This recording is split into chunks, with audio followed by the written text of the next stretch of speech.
evening, everyone. It's wonderful to see such a full room with a lot of energy.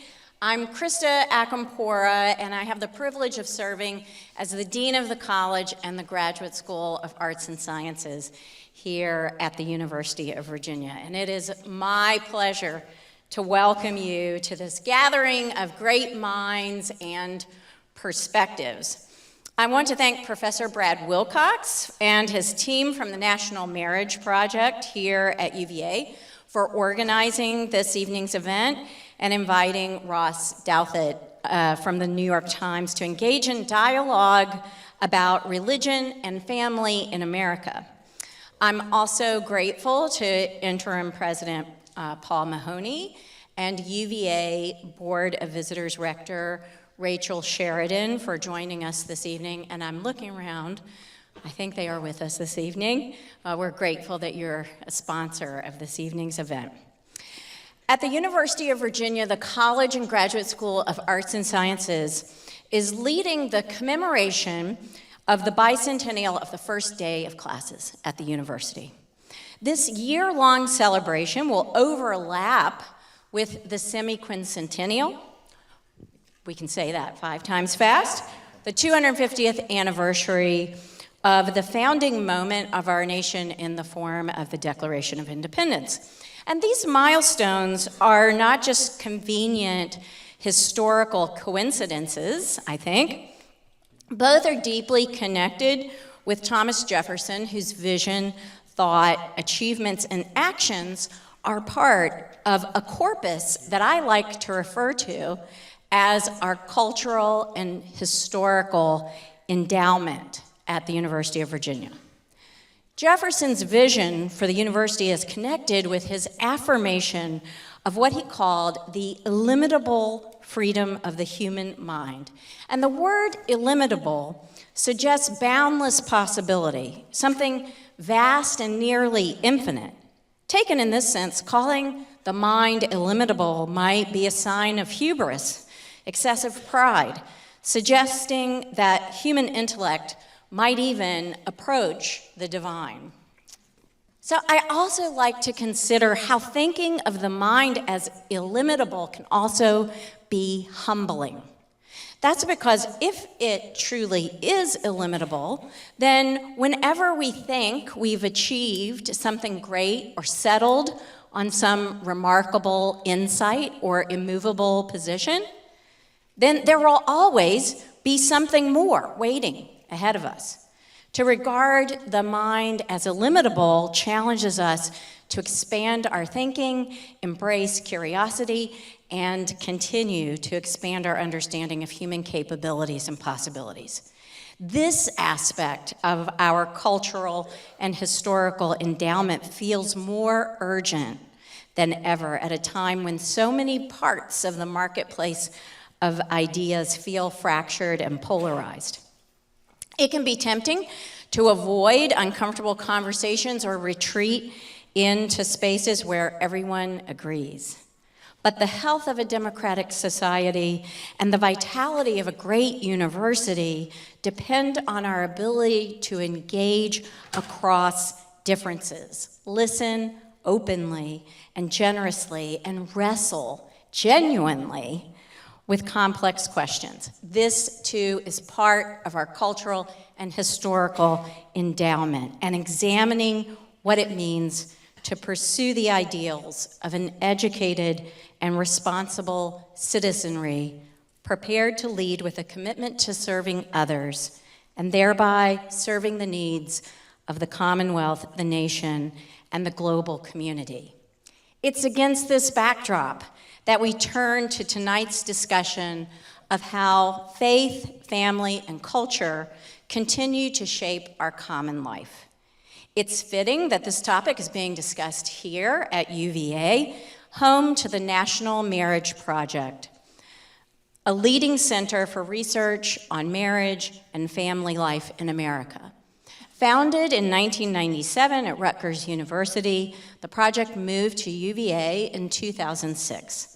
And the center has long informed national conversations about how family structures affect the well-being of men, women, and children. We're fortunate tonight to be joined by two voices who model thoughtful engagement on the national stage. Ross Douthat joined the New York Times as an opinion columnist in 2009, where his Sunday columns and Interesting Times, which I'm a fan and admirer of, reach a national audience. He is the author of several widely read books on religion, culture, and public life, including his newest, published just this year, entitled Believe: Why Everyone Should Be Religious. Mr. Douthat is known for bringing intellectual depth and generosity of spirit to public debate. He is visiting us from New Haven, Connecticut, where he lives with his wife and 5 children. Brad Wilcox is the Melville Foundation Jefferson Scholars Foundation Distinguished Professor of Sociology and Director of the National Marriage Project, a title that exceeds the length of mine.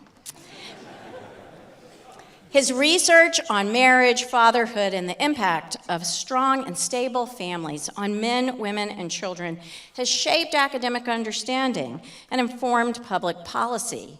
He began his academic journey as a Jefferson scholar at UVA and has shared with me that what he cherishes most about UVA is that he met his wife, Danielle, while a 4th year at the university. I also can't resist mentioning that Brad was recently named to that very long-named endowed chair, the highest academic honor we can bestow at the university, and an extraordinary achievement he might not mention himself, but one we can celebrate with pride. Yes.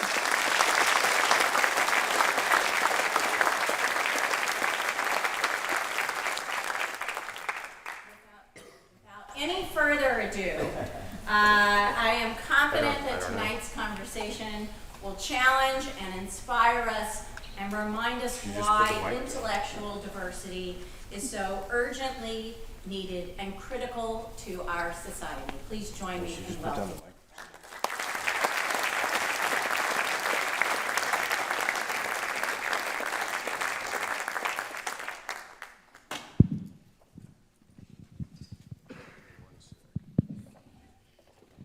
It's a long title, Brad. You wear it lightly. I have Jimmy Wright to blame for that. So, thank you, Dean Ancampora, for your gracious remarks and for your support of the National Marriage Project. I also want to thank tonight the Wheatley Institute and the National Endowment for the Humanities for helping to make tonight's event possible. There is, of course, a certain irony about hosting a conversation on religion at Mr. Jefferson's University. Thomas Jefferson had a famously ambiguous relationship with the Christian faith. On the one hand, he deliberately placed the rotunda at the heart of our university instead of a chapel to symbolize UVA's commitment to reason and knowledge. He saw the rotunda, modeled after the Roman Pantheon, as a temple of learning, representing the Enlightenment ideal that education and not religious dogma should guide public life. So Jefferson intentionally excluded a chapel from UVA because he believed that religion should be a matter of private conscience, not governing and guiding the intellectual life of his beloved university. On the other hand, even as he rejected miracles, the divinity of Christ, and most church doctrines, Jefferson believed in a creator and admired Jesus' moral teachings. So Ross, let's start tonight on a point of common ground with our founder, okay? And so the first question for you tonight here is that in your book, Believe, you say that the nature and science of contemporary cosmology point us not away from faith, but towards faith in a creator. What are some of the anthropic coincidences, to paraphrase the physicist Stephen Barr, that led you to this conclusion? And then more generally, what's your case for arguing that our universe gives evidence of order and design? Again, order and design. Thank you, Brad. Thanks to everyone for being here. So we're starting with science. I am not a scientist. I think that's the first and most important thing to say. Or maybe not the most important thing, but at least the first thing to say, right? And so what I'm about to say to you is basically an attempt by a moderately intelligent, reasonably well-read person whose job it is to opine on all kinds of issues in public, to reckon with where I see the state of scientific knowledge and understanding of the universe putting us. It's a layman's perspective, not an expert's perspective. But I think the layman's perspective is actually quite valuable in these situations. Because one of the sometimes you'll get into debates about religion and the existence of God and so on, where you'll have a set of arguments made against religion by a particularly eloquent atheist, and the religious answer is to say, well, those arguments seem very powerful, but if you had only read important philosopher X or serious theologian Y, you would understand that there's actually a much more sophisticated argument for the existence of God out there somewhere if you just have the philosophical chops to reach it. Obviously, I think that's true. I think there's lots of incredibly serious, rigorous philosophical arguments for the existence of God. Some of them, frankly, are beyond my own comprehension, but I just sort of take for granted that they sound pretty smart. But I think that if God exists and a religious perspective on the world is true, then that reality should be available to people who aren't fully convinced by, or aren't necessarily even capable of understanding a kind of rigorous philosophical proof. There should be, in the end, a kind of more basic and commonsensical set of evidences for God that, again, are sort of available to a serious-minded person looking at the world in which which all of us find ourselves, right? So you shouldn't have to be an expert upon expert in order to sort of see the evidence for God. That's a very long preamble, but I think an important one, because this is where, essentially, I think that modern cosmology and an understanding of the cosmos has placed us. That, for basically all of modern history, notwithstanding the various specific challenges that scientific theories like Darwin's theory of evolution have obviously posed to particular Christian doctrines, there's still been large-scale reasons evident in the way the cosmos works and the fact that we are able to understand it that should incline us towards some kind of belief in some kind of God.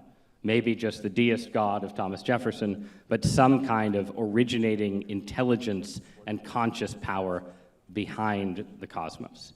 I think that is a sort of a fundamental reality that indeed the entire modern scientific project basically depends upon. The modern scientific project depends upon the idea that we confront a universe that is law-bound, that is regular, that is consistent, that is mathematically beautiful, and that yields itself again and again to our illimitable, or at least possibly illimitable, reasoning powers. You can imagine lots of different potential universes that did not have those qualities, that were more chaotic and disorderly, less law-bound, and above all, less comprehensible by human reason. And so the basic fact that we find ourselves in this universe, where our minds are capable of penetrating and understanding a systematized and rule-bound order, is, to begin with, a sort of a solid foundation for believing that there is intentionality and purpose and intelligence behind the cosmos. It doesn't tell you what kind of intelligence or purpose, but it's a basic, reasonable foundation for that belief that persists, notwithstanding all the arguments about what Darwinism means for the proper interpretation of the book of Genesis. That foundation is there. Then upon that foundation, 20th and 21st century science has added two additional insights, or maybe one insight and one extremely surprising mystery.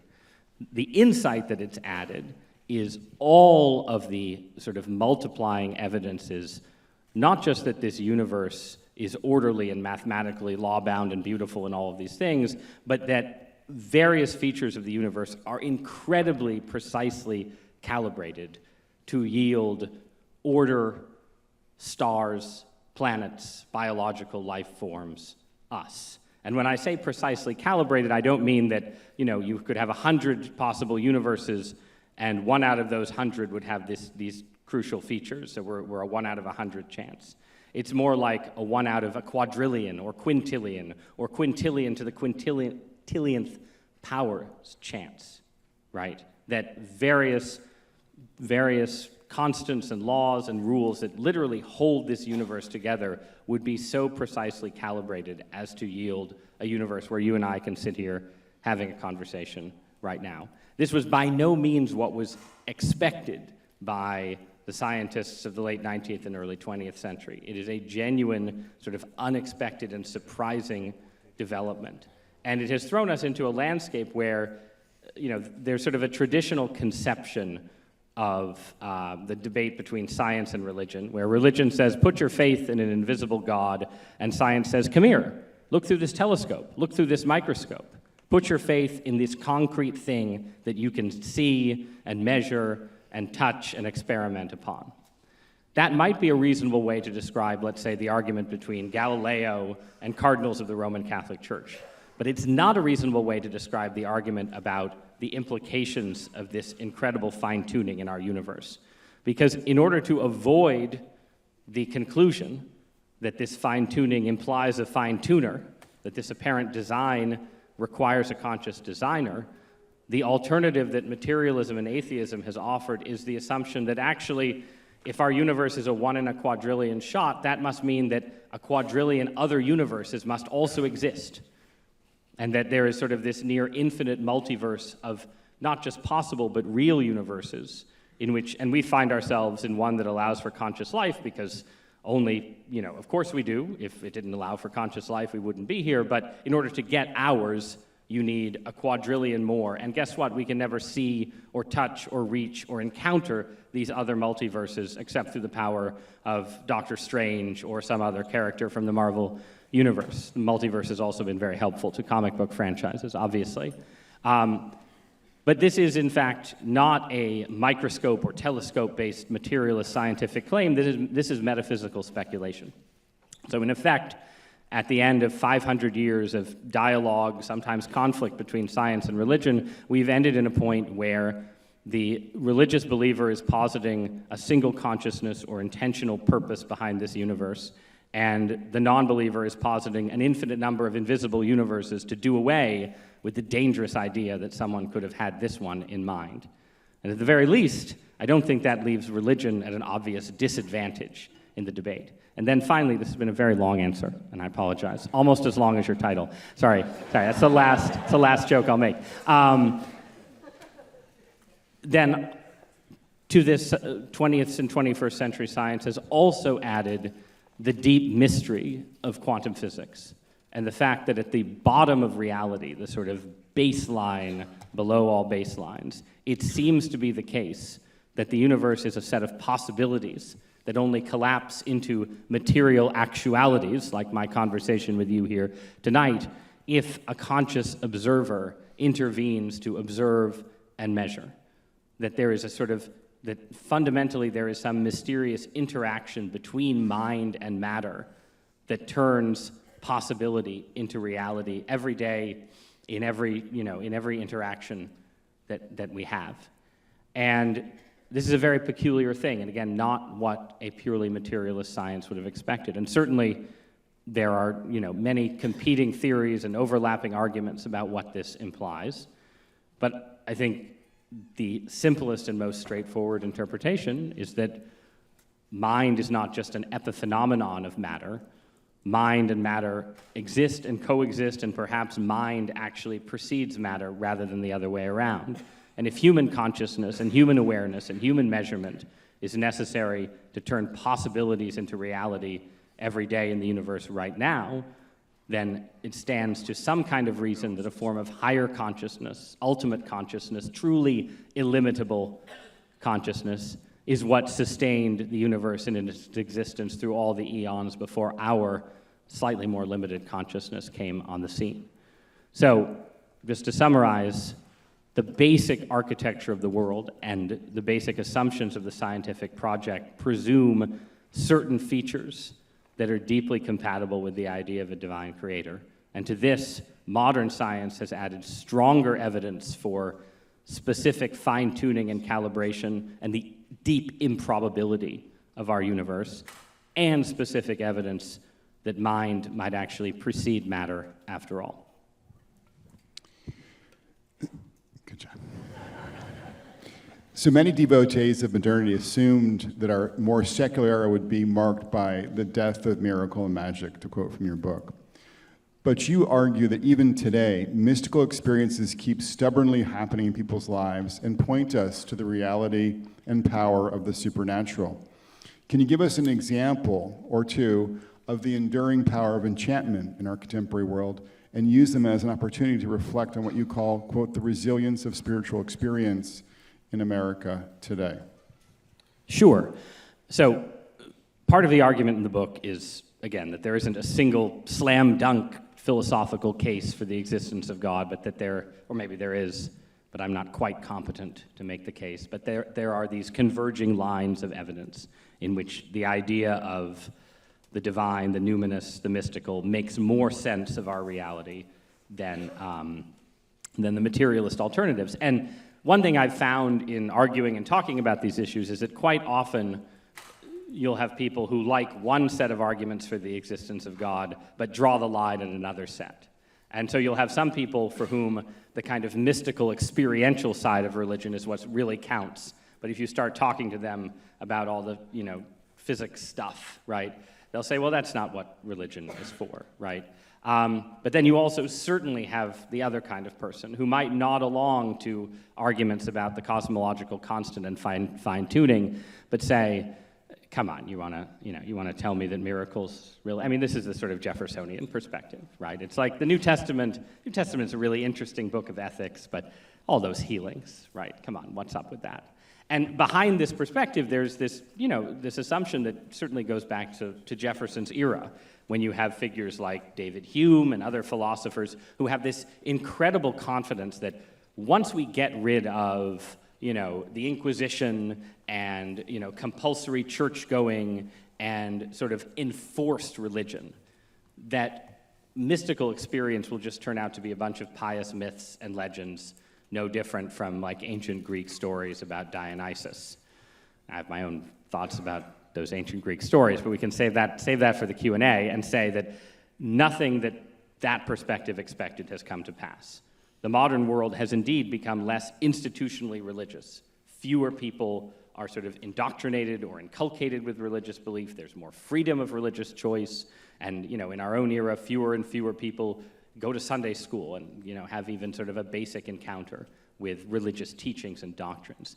And yet religious experience not only persists, but by some measures it's increased as institutional religion diminishes in its influence. And what that suggests to me, at the very least, right, is that this is just, people ask, where does religion come from? Is it because people needed to explain where lightning came from or how the crop cycle worked or something? Okay, all of that might have played some role, but fundamentally, there is a kind of, irrepressible form of human experience that descends not only on pious believers, but on non-believers who don't expect it. Right? And if you, chart different kinds of religious experience, people who are atheists and agnostics are maybe slightly less likely than people who go to church to have religious experiences, but they have all kinds of wild and crazy experiences themselves. And there is a persistent underestimation, I think, in sort of academic, high-minded contexts like the University of Virginia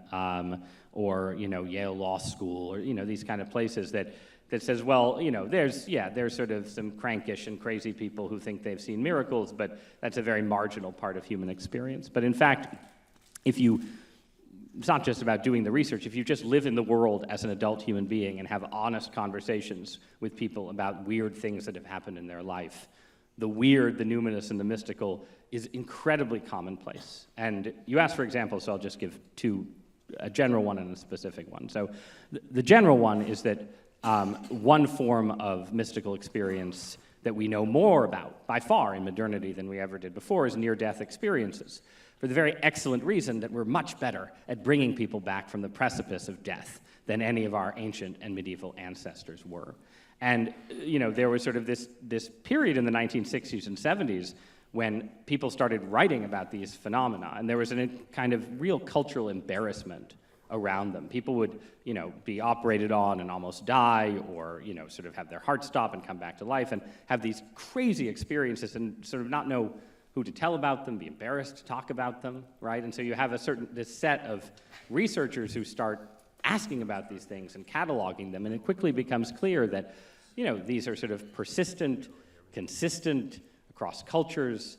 They have various features that are now pretty familiar to people, the light, the tunnel, encounters with ancestors and angels, sometimes a life review where your experience of existence literally flashes before your eyes. And they are, let's put it this way, underexplained by materialist theories of consciousness, evolution, and so on. I don't want to get too far into the weeds, but I think they're a concrete example of how scientific, technological modernity doesn't just banish the weird stuff. It actually can bring more weird stuff in than people had ever encountered before. Then a personal example, I write for the New York Times. I obviously, am sort of present myself as someone who has a kind of intellectual interest in religion. But if you ask, the fundamental reason why I have ended up the religious person that I am is because when I was about 6 years old, my mother had some weird chronic illnesses and had a friend who invited her to a faith healing service, a kind of charismatic healing service that was held in a high school auditorium in the state of Connecticut, room a little bigger than this, but very similar, carpeted aisles, people sitting in rows. And the woman who had this healing ministry would, walk up and down the aisle and point to people in the aisle and say, you're dealing with chronic back pain, or, you're dealing with hypertension, and so on. And people would, sort of start and be identified and come out, and she would pray for them, and they would fall over and have some kind of encounter with the Holy Spirit. And my mother was sort of moderately religious, but, Yale-educated, a serious, respectable person who thought this was totally bizarre, until the woman called her out and prayed for her, and she fell down on a floor, again, just like that one, and had what she experienced as an encounter with the Holy Spirit that kept her on the floor for 15 or 20 minutes, and basically changed the trajectory of our own family's life and encouraged us to spend a long period of time in a kind of weird tour of different forms of American Christianity. So that would be just a very concrete and personal example of how even in the most secular and disenchanted space, the high school auditorium of Milford, Connecticut, something stranger can still intrude. Your book is one example of the increasing cachet that religious faith has in particular intellectual circles, especially on the right. To quote from George Packer at The Atlantic, you appeal to those who think, quote, contemporary America is decadent. Liberalism has famished our souls, and any renewal depends upon faith, unquote. Now, one area where your socially conservative perspective has obvious implications is the relationship between faith and family. The late, great Lutheran sociologist Peter Berger noted that in the modern world, quote, religion has found itself in a state of social proximity to the family in the private sphere.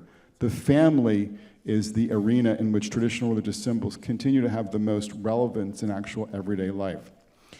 What are some of the ways that you think religion's ethical, experiential, and liturgical resources, and these are terms you talk about in the book, make it uniquely qualified to play a role in the renewal of American family life? Yeah, I mean, I think one way, right, to understand the landscape of family in America is to say that we've passed from a world where family formation was obligatory to one in which it is optional, right? Not entirely obligatory, but pretty obligatory. And this transition has sort of taken a lot of twists and turns, right? So if you go back to the 1960s and 1970s, to the first wave of the sexual revolution, what happened in that era was a kind of breakdown of the expectation that marriages would not be dissolved and that sex was supposed to be for marriage. And out of that, you had, I mentioned Dionysus before, a kind of Dionysian period in American life, where people had a lot more sex before marriage, a lot more sex outside of marriage. There were a lot more divorces, but there were also a lot more sort of non-nuclear or post-nuclear families were formed, right? So you had sort of the decline of the bourgeois family or the decline of the two-parent family, but it gave way to a landscape of, people getting married once, twice, 3 times, and having kids at each station along the way. It gave way to a world where teenage pregnancy, which had been declining, rapidly increased. It gave way to a world of increasing single parenthood, the decline of marriage, but people were still having children, right? Families in some form were still taking shape. And the concern, probably when you were coming up as a sociologist, certainly when I was first reading about politics in the 1990s, was this kind of what you might call family chaos. This sense that people were, having sex and there was no kind of institutional force to constrain it and challenge it and protect children from, sort of adult desires, adult appetites, and so forth. Over the course of my own adult lifetime, I think we've entered into a newer dispensation where, for various reasons, in part sort of a retreat from some of that chaos, in part because of the effects of the internet and the substitution of virtual experiences for real experiences. There's a variety of reasons that, but basically we've entered a world where it's just, it's sort of the hangover of the sexual revolution. So there's, instead of more sex, there's less sex. Divorce rates have gone down, though not necessarily because everyone's getting married and the marriages are lasting. Fewer people are getting married, so there's this sort of selection effect. The marriages that remain are more stable, but lots and lots of people just never get married, and birth rates are collapsing, more so in other countries than the United States, but the birth rate decline is substantial enough here. What does this have to do with religion? Well, the landscape that Americans in the 2020s, the family landscape that they find themselves in, is one where there is no force, no strong force impelling them towards marital commitment and sort of the self-sacrificial life involved in parenting. It used to be that there were strong cultural forces propelling them towards that, and then in the 60s and 70s, it was more, it was almost more instinctive. It was like your sex drive, right, should be enough to propel you towards some kind of family formation, even if it was chaotic and unstable. Now it seems like, the internet and other forces have taken the edge off people's sex drive. Maybe not people in this room, but clearly some kind of edge has been taken off the drive towards sex and romantic partnership and procreation, and then the culture as a whole doesn't give people any kind of script that tells them, okay, these are the expectations, this is what it should mean to be an adult, this is the link between adulthood and marriage and so on, right? And in that environment, the religious perspective on the world, and you can see this in the data, it's why religious people and religious families are sort of outliers in this environment, really right now seems like the only strong force that organizes people's lives towards a distinctive choice to court and pursue and marry a particular person, and towards the distinctive choice to have children at all, certainly to have more than 1 or 2 children. And that, what's interesting about the moment is that, of course, religion was often a strong cultural force doing that kind of work in the human past. Right now, religion doesn't have that kind of strength, but so it's something that basically people have to opt into. So it's almost like the formation of families in 21st century America is this kind of, you first have to opt, and by the way, this is a total generalization, I want to be clear. Plenty of people who are not religious We're completely secular, start families, get married, have kids. But allow me the generalization. In this environment, it really helps to opt into a moral and metaphysical world picture in order to opt into what used to be the most basic feature of human existence, having sex, getting married, and having kids. And that's I think, where we are as a culture right now.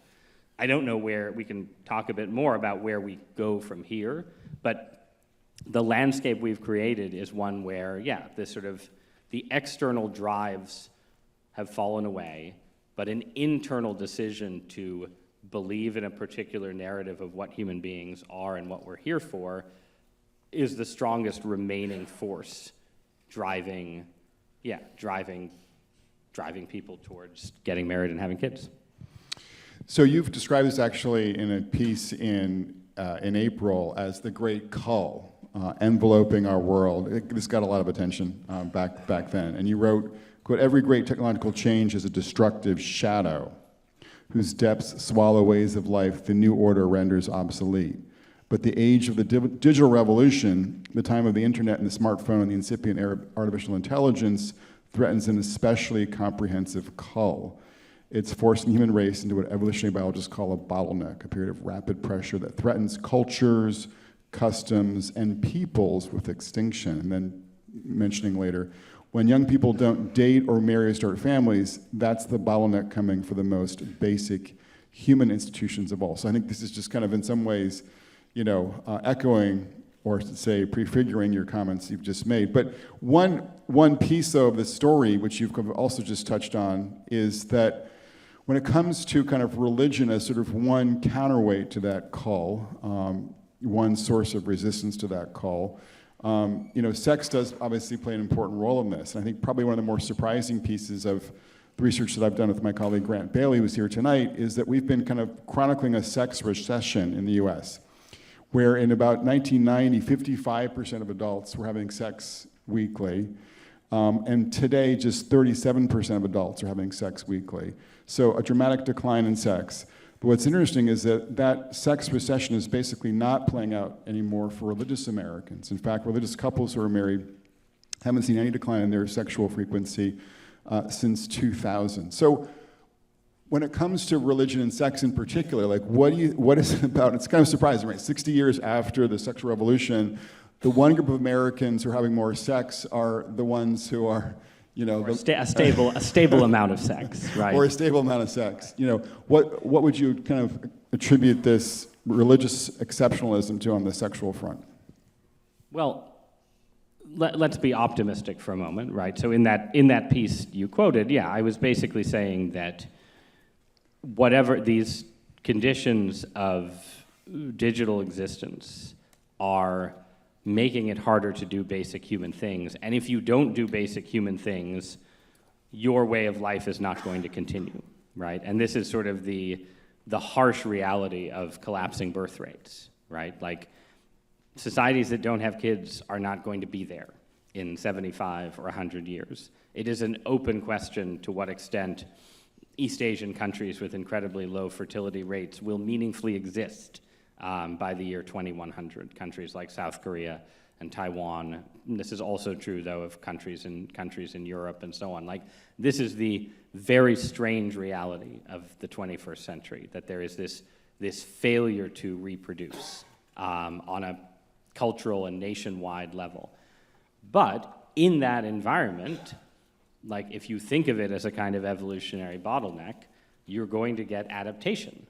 And you can get adaptation on a nationwide scale, you can get it on a societal or cultural scale, you can get it on a familial scale. And if you want to be optimistic or have an optimistic reading of the data that you're describing, you would say that, look, it's really hard to figure out a successful model of male-female relationships under 21st century conditions. I think that's pretty obvious, right? That's sort of the taproot of a lot of these issues. But maybe there are religious people in particular, not only them, but maybe them in particular, who are figuring that out. And these are the people who are going to end up having the kids, and those kids are going to be educated in the set of values and perspectives and assumptions that enabled their parents to get through this pressure, this selection, this cull. And on the other side of it, there will be a society that knows how to deal with digital temptations and post-sexual revolution, the post-sexual revolution landscape, and so on. And which doesn't mean that the world on the other side of that bottleneck will look like conservative religion in the 1940s or something like that. It almost certainly won't. Whatever, and you've written a bit, maybe more than a bit, Brad, right, about like the interesting marital models of religious conservatives in America, right? And if you're very online these days, there's endless debates about trad wives and these sort of like kind of reactionary seeming models of masculinity and femininity and so on. But in practice, if you wanted to make a case for a successful religious model of marriage in 21st century America that's yielding that stable sexual activity, right? It doesn't look like trad wives and 1950s homes and so on. It's this different balance where you often still have, the husband is the primary breadwinner, but husbands are much more likely to be involved dads than they would have been in the 1800s or early 1900s. The mothers are more likely, maybe they work part-time or move in and out of the workforce, but they're much more likely to work than women were. And there's essentially a new and distinctive equilibrium with both conservative and what would have once been understood as liberal elements is being created in these communities and among these couples. That's the optimistic case is, not that religious people under the impulses of religion are getting married, having sex, having kids, and building like a traditionalist future, exactly. If they're building a future that's religious, it's probably still going to be a new and different and distinctive future. But it has to be, you need models of male-female relations, right? Under every definition of relations that work under current technological and cultural conditions. And that's what we don't fully have right now. But hopefully selection pressure is creating them. So we've been kind of, in some ways, addressing the bad news for adults, which is that we have been seeing in recent decades happiness come down. My colleague Yifan Wan was talking about this today in our seminar this afternoon, and it's clearly linked, this decline in happiness, where fewer and fewer Americans are kind of realizing that classic Jeffersonian pursuit, the pursuit of happiness, to declines in marriage. So again, that's sort of the bad news for adults. But for kids, the story, and for families in a sense with kids, the story is better. So since about 2014, we're seeing a rising share of kids being raised in stable married family because in part of the kinds of selection pressures you've been touching on.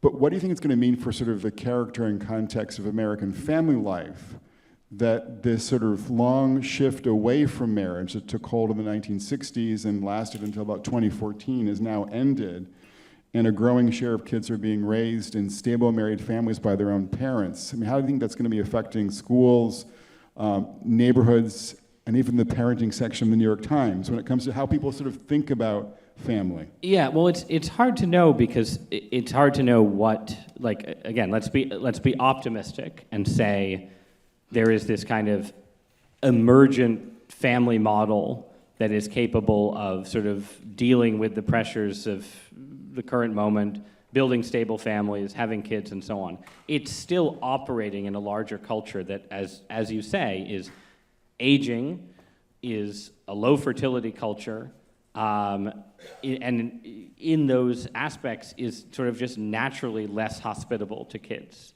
right? So like I know people, family members and so on who are senior citizens who live in really nice developments geared towards senior living, in which families with children are just sort of obviously unwelcome, right? Not because of anybody's like open hostility, but because like, if you're a 77-year-old retiree, do you really want like the kid environment around you all the time? Maybe you don't, maybe that's reasonable and so on, right? But expand that to the larger culture and you have an environment where you kind of have a landscape of collision, right, where you have sort of these hopefully dynamic, fertile, optimistic, hopeful family models trying to find their place in a larger society that is more indifferent to or hostile to kids, right? So like the microcosm of this are like battles in urban areas between people who want a park to be a dog park and people who want to have a playground there, right? But the macrocosm are debates about things like home building that you see playing out all over the developed world, where people who are older people who already own their homes don't really want to build cheap new housing, and younger people who are parents who are just starting out need cheaper new housing, but if they can't get it, they're less likely to get married and have kids in the first place. This is like the politics of the United Kingdom in a nutshell, and it's the politics of various parts of the United States as well. So yeah, I would expect sort of persistent, uncomfortable collisions. I would expect more, just like we saw the kind of COVID-era migrations of people sort of leaving blue states if they got fed up with COVID regulations.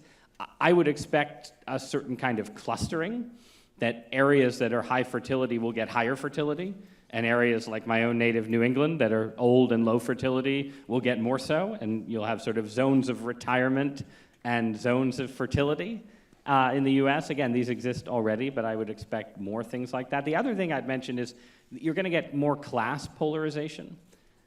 Like the marriage rate is, there's sort of the old stereotype of like the sort of religious working class, the salt of the earth, blue collar churchgoers, and the, secular upper middle class professionals. That doesn't really describe 21st century America. Blue collar America, not filled with atheists, but is filled with sort of social dislocation, declining membership, joining involvement, declining church going, and fewer people having kids born out of wedlock and so on. Upper middle class America is actually more likely to be church going now, more likely to get married. If you look at marriage patterns for women, this is again where sort of online stereotypes can deceive. You'll get some online reactionaries who'll be like, reason women aren't getting married is because they're all taught to be type A girl bosses and so on. Well, the reality is that the type A girl bosses are still more likely to get married than blue-collar working class women are. There's like a modest decline in the marriage rate for the professional class and much steeper declines in the marriage rate for the middle, lower middle, and working classes, right? So again, you could have this kind of polarization where you have these sort of you have like successful family models taking root in the more prosperous parts of America, and still more sort of disarray and breakdown in blue-collar parts of America. And I think one of the big questions from a religious perspective, right, if you see religion and church-going as this kind of sort of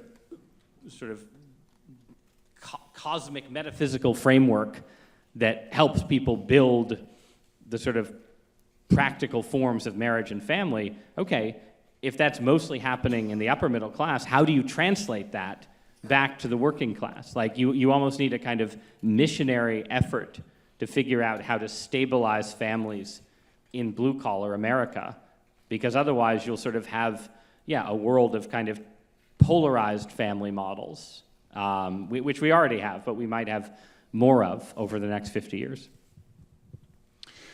So just two more questions for me, and then we'll turn it over to the group here. On kind of that last point, do you see any signs of any kind of religious shift?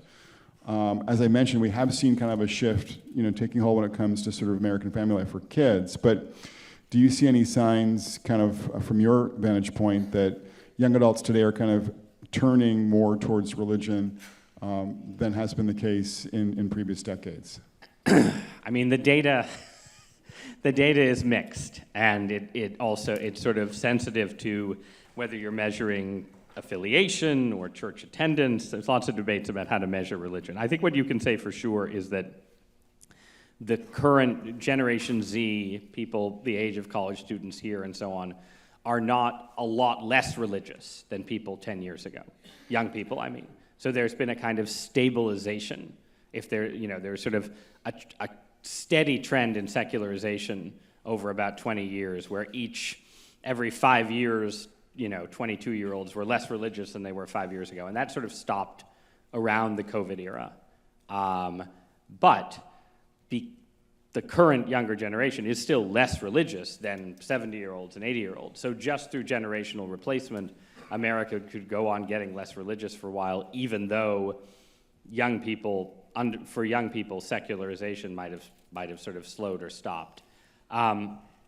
The way I tend to talk about it is I would say that culturally America isn't having a religious revival. We're sort of considering whether to have a religious revival, meaning there's a lot of interest in religion, a lot of debate about religion, a lot of sort of activity around religion in a way that wasn't the case 10 or 15 years ago.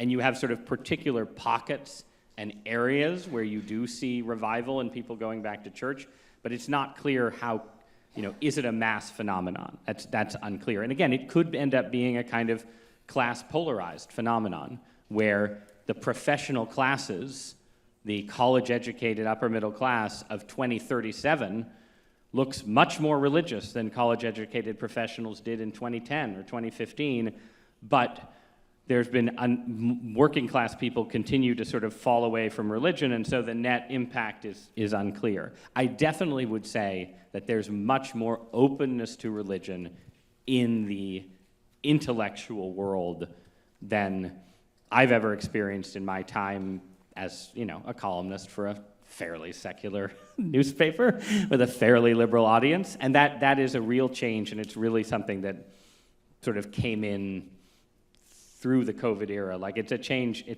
of the last 5 years. But I think it's still very much an open question what that leads to in terms of actual practice, belief, church going, and so on. It also is connected to, just to be super weird, it's a very weird, really weird moment in human history, right? There's a bunch of people in Silicon Valley who are literally trying to, summon some kind of technological god as we speak right now. It's happening in the thrumming data centers of Northern Virginia. At the very least, that's a landscape, and, I haven't even brought up the UFOs. That's a landscape where it's probably a mistake to make any kind of strong predictions about what people's beliefs about the cosmos will look like in 20 years or so. So final question from me is, we've been talking tonight about the close connections in American life between faith and family. But I'm also kind of interested and would be happy to see more secular progressives kind of taking up the mantle of marriage and family, both for their sake and for the sake of our culture. My own research indicates, for instance, that liberals benefit from embracing marriage and family life in much the same way as conservatives do. And yet, up until now, there have been very few thinkers, an exception would be, for instance, the philosopher Anastasia Berg, who made the liberal case for natalism in your pages, but there aren't that many people yet like her. But I'm just wondering if maybe there's a kind of a potential openness there that you may have seen among your colleagues at the Times, or just seen more generally when it comes to thoughtful liberals in kind of approaching marriage and natalism or parenthood in a more constructive way, especially in the face of the real challenges now that loom before us on the family front. Yeah, I think, again, 20 or 30 years ago, there was a pretty commonplace liberal perspective that conceded a little bit to social conservatism and said, yeah, the conservatives were right, two-parent families are pretty good, divorce is not ideal, and then added, look, and also, families need support from public policy, and liberals are better at that than conservatives. That has not completely changed in our own era, notwithstanding sort of some kind of influence on conservative family policy. And then the narrative was also, and by the way, the liberal upper middle class has more stable families than working class red America. So actually, liberals are the real pro-family side. That was a powerful idea between 1997, I'd say, and about 2010. And then something big shifted that was, part of what we all experienced as a big shift in progressive culture, where those kind of arguments came to be seen as dangerously heteronormative and patriarchal, and it became sort of the idea that you would assign any kind of specific value to any kind of particular family structure came to be seen as anti-progressive and reactionary and so on, right? So I feel like liberalism is still sort of coming out of that moment of a kind of like maximal deconstruction of all normative models. And I'm not entirely sure where it goes from here. It could be that there's just a kind of reversion back to, the sort of Clinton era liberalism, and people are like, yeah, we should support marriage and family. And by the way, Democrats will, spend money on this more than Republicans. And you just get that, I think the Biden administration sort of reached for that a little bit with their child tax credit stuff, but had a hard time articulating it because they were still sort of under the shadow of a progressivism that didn't want to speak too clearly about supporting marriage and family. It just wanted to say, we're supporting kids, but like marriage and family seem to, again, sort of too normative. But I'm not sure. I mean, I think, again, the basic reality is that whether you're interested in birth rates and natalism and all these things or not, they're going to be interested in you. And the debate over what to do about declining populations is going to be a substantial part of 21st century politics in every developed country, and liberals will have to have something to say about that. With the final point being that, again, some of this depends on technological change and what is possible. I'm pretty skeptical about scenarios where Silicon Valley builds warehouses filled with artificial wombs. My wife wrote a book about the science of pregnancy and the maternal transformation.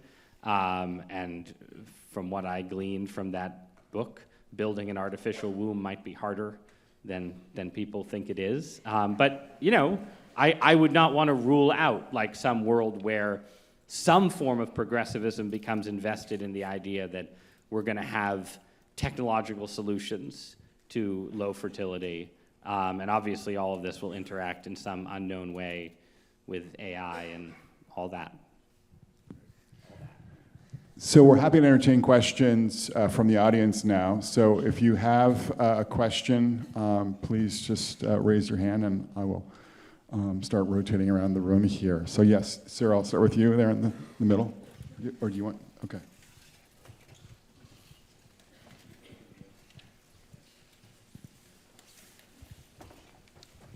Thank you, sir. Yeah, I really appreciated a lot of your comments about religion tonight.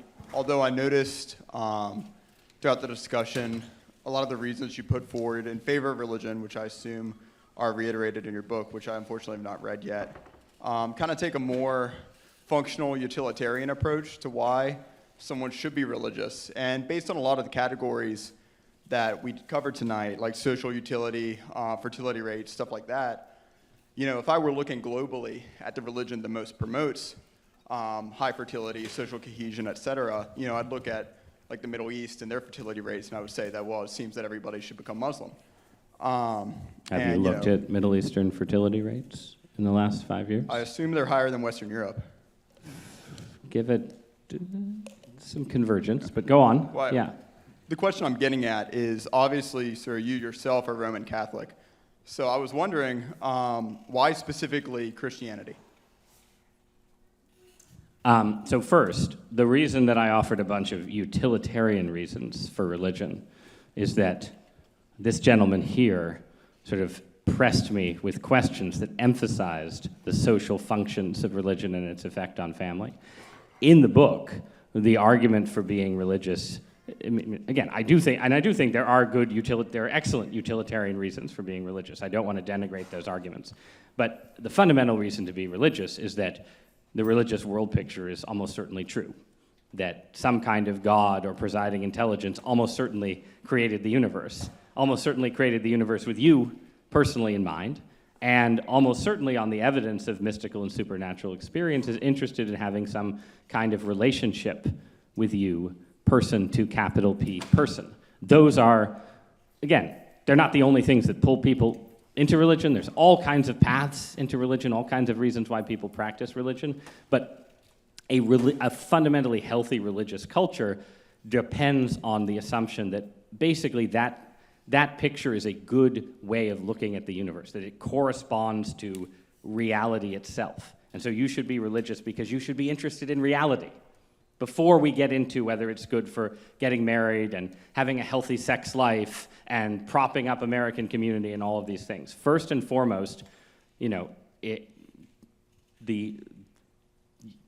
the religious case has to persuade people that a religious world picture makes sense of reality. So that's one point I'd stress. I didn't mean to sort of pull data out of the sky, but just on your point about Islam, one of the interesting realities of this moment is that, again, there's sort of a stereotype that developed countries have low birth rates and developing countries have high birth rates. That's still true to some degree of sub-Saharan Africa, but around most of the world, the startling thing about the last 10 or 15 years is that developing countries, Asian, Islamic, and so on, Latin America included, also have declining or collapsing fertility rates. So it's not just on that alone, you wouldn't say, if you want high birth rates, you need to be a pious Muslim or traditionally Catholic or anything else culture. To answer your actual question, there's a multiplicity of reasons why I'm a Roman Catholic and a Christian, but just to pull one argument out of the book, right, is that, one thing I suggest to people is if you accept the basic argument that a religious world picture makes sense and there probably is a God and so on, then it makes sense to assume that the major world religions that, evolved over hundreds and thousands of years and command the assent and belief of millions or billions of people probably did so for some kind of reason and exist in some kind of plausible relationship to ultimate reality.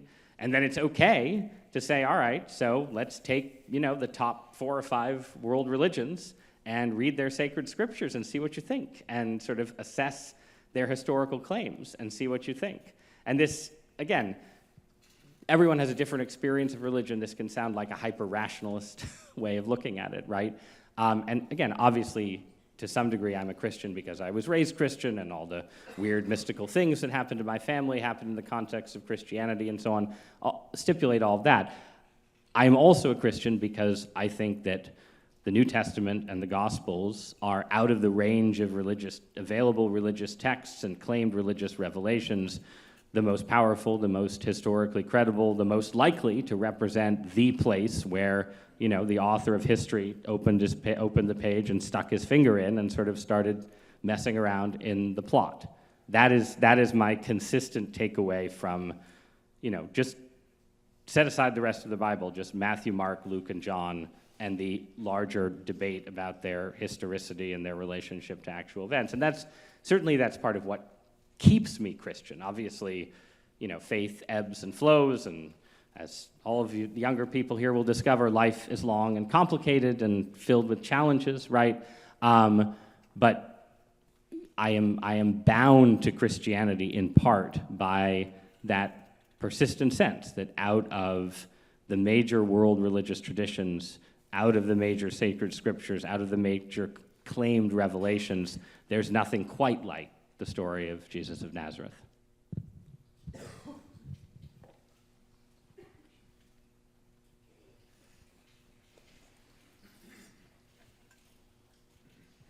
Thank you so much, Mr. Douthat. So I'm pretty convinced that marriage sounds like a very good thing for society, and taking off of the term you used, I thought it was great, being a missionary to the working classes, for example, kind of evangelizing about marriage to everyone, because it seems to benefit all of society, both individually and as a community. And I'm very grateful to Professor Wilcox and his colleagues for what they're doing on their end in this evangelization of marriage in society. But who should be taking responsibility for this? It sounds like a great good for everyone. Should it be the churches that take the lead? Should it be the government? Is there some way for the state and churches to collaborate? Is it pastors from the pulpit who are really advocating for family formation? Should it be politicians and their policies? And do you see a future in which churches and state can collaborate in this great missionary endeavor? Thank you. Yeah, I think that I think public policy can basically create propitious conditions for social revival, but it can't sort of micromanage it. That's my general sense, right? And I also am enough of a freedom-loving American to be skeptical of a kind of extremely heavy-handed attempt to sort of corral all single people, use federal power, send in the National Guard and get everyone married. Portland, Oregon will have the highest marriage rate of any city by the time the second Trump administration is done. So I think there are limits, but I think there are both direct and indirect policies that government can pursue. There are direct policies that basically try and use financial incentives to not just incentivize people to have more kids or have kids, but that sort of stabilize the life of working parents, right? And generally, I'm more in favor of giving people money than setting up universal daycare and so on. But I think there's sort of a lively and healthy debate in that zone, like what policies are best. But I think fundamentally, like we currently have a system predictably in an aging society that spends far more public money on retirees and old people than it does on the people who are trying to get married and have the kids that will actually sustain our society into the future. And so we should want our politicians and our lawmakers to try and pull the lever in the other direction in all kinds of ways. And again, some of those are not about direct subsidy. Some of those are just thinking about what kind of economy we want to have, what kind of jobs are good for parents, what kind of jobs yield sort of healthy breadwinner situations and environments and so on. But I think, trying to make public policy at multiple levels with would-be parents in mind is one response. But then I would go more towards churches and also families and sort of, churches and families when it comes to what is the model of marriage that works? And again, I think that's a really profound question. And it's also going to be a class like there may be models of marriage that work for college-educated professionals that don't work as well for blue-collar Americans, right? Maybe you need, but effectively we need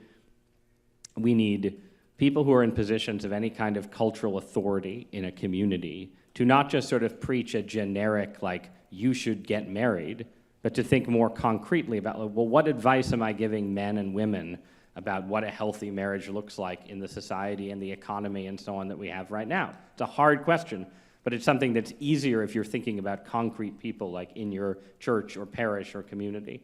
And then also for parents, and here I do think that there's a sort of particular kind of, not to be pejorative, but kind of boomer liberal antipathy to like giving your kids too much strong advice about like their life choices, right? Like I feel like I know a number of older liberal parents who have this kind of deep disappointment that their 20-something kids have not ended up married, or their 30-something kids have not ended up married and have not ended up having kids, but who would sort of recoil from the idea that they should be sort of like at that point, maybe it's too late, right? But offering some kind of like teaching or model about, okay, like, I as a parent expect you as a child to, as you come into adulthood, think about marriage and family in a serious way. Not like, I expect 5 grandchildren tomorrow, but like, this is a reasonable expectation for you as a person. I think there's sort of a liberal and progressive assumption that the younger generation is always going to know better than the older generation, because certainly that's how the baby boomers regarded their relationship to their parents. And sometimes it's true, but sometimes it's not. And, if you look around at 20-something America right now, people look kind of adrift. And it's not clear that they're finding their way to a better model than what the baby boomers have. And maybe they would be better off. I don't know. I think, look, my oldest child is 14. I want to be clear. I have no experience in this yet. None of my children should be married yet, and I have no idea if any of them will be married in 20 years. I have no idea what's going to happen.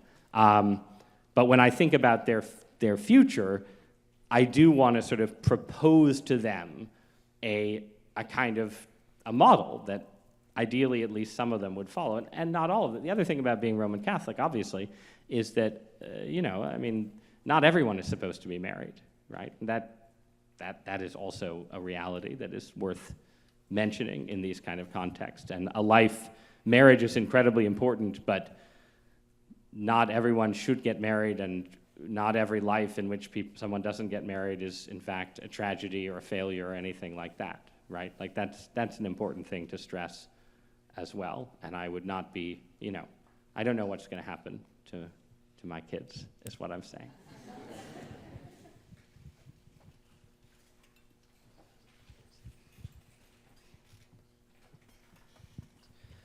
Thank you, Mr. Douthat. So my close friend and I are both avid listeners of your podcast, and after the interview with the Orchid CEO, the topic of natalism came up, and she offered the argument that being a man precludes you from being pro-natalist. So I pushed back on that, but I was wondering what your response would be to sort of the feminist pushback on sort of the burden that pronatalism would put on women, and what kind of the pro-family movement response would be there.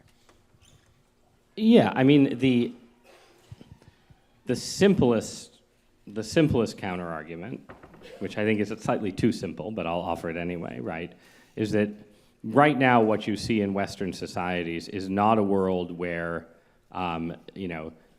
men wish they could force women to have more children, but women are saying no to preserve their independence, and that's driving everything. Instead, if you look at things like desired family size and so on, men and women still have basically similar preferences, and both men and women are not seeing those preferences fulfilled. So the simplest argument is pronatalism is not about forcing women who don't want to have kids against their will, Handmaid's Tale style or whatever else.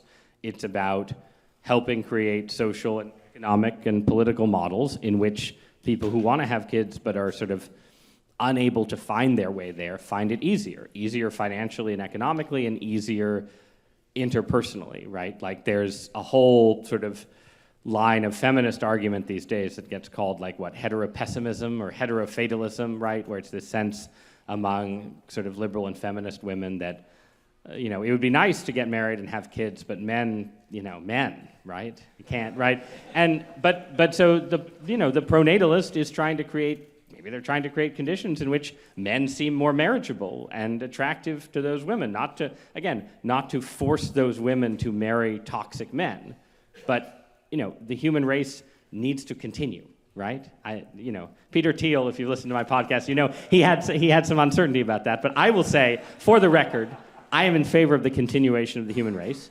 And to get the continuation of the human race, you need to move beyond heteropessimism. You need to move to a world where if a woman says, I would like to have 2.3 kids, not that they say that, but, statistically, that they're likely to have them.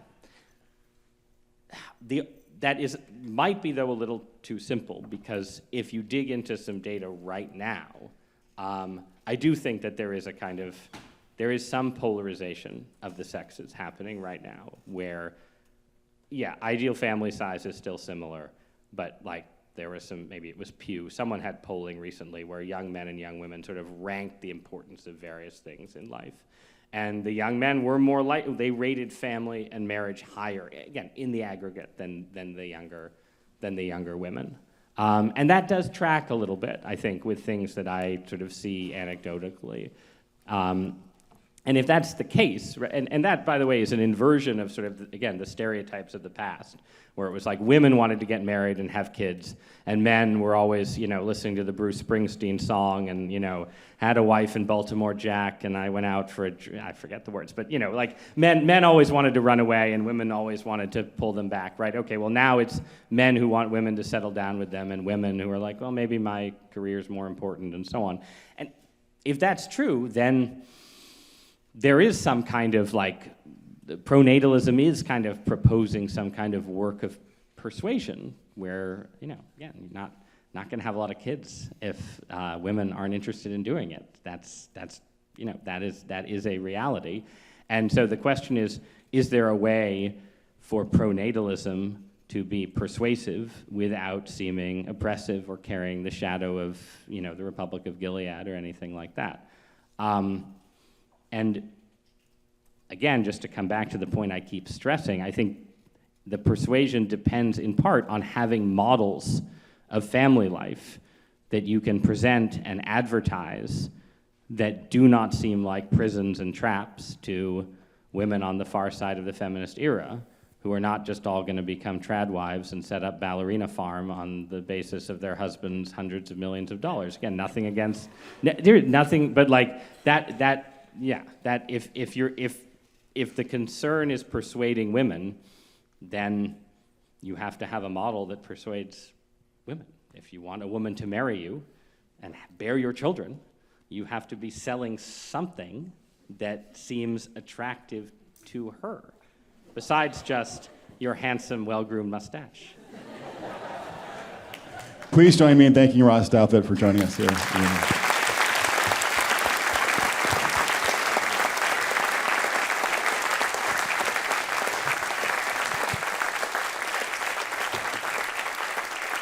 And I wanted to thank Anna Catherine Ireland, too, over there, who has superintended this whole evening. So thank you, Anna Catherine.